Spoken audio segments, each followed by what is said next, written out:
I lifted a Jeep up with my bare hands.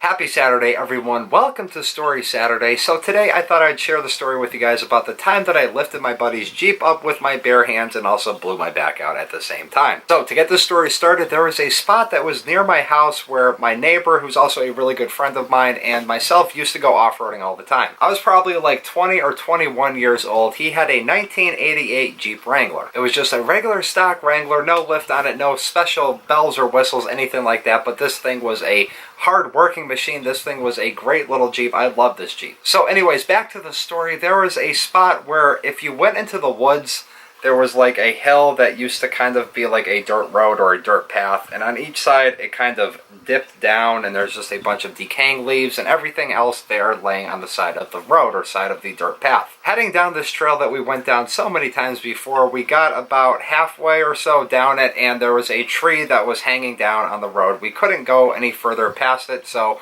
my friend decided to back up his Jeep and kind of do like a 6-point turn basically to try to turn it around on this very, very narrow and the sides were crumbly piece of dirt path. Anyways, he got to the point where the Jeep was about like that and the front end teetered over the side of this road, of this path here, and all four wheels were just stuck dangling in the air. There was no way to get traction. I tried standing on the front of the Jeep to get the front end of the wheels down to get more traction on, to pull it forward. I tried standing on the back to do the same exact thing. Nothing would happen. Finally, I had him throw it in reverse. I stood at the front of the Jeep, grabbed the metal bumper, and lifted this thing up as hard as I could. I lifted up as high as I could. I really probably only moved it like a foot or two higher into the air, but it was just enough to get his wheel spinning on the back so he could back up, straighten the car out, straighten the Jeep back out, and we were able to get out of there.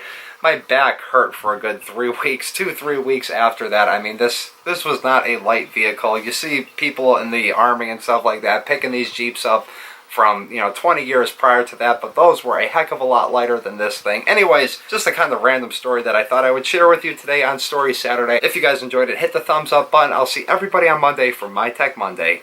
Peace.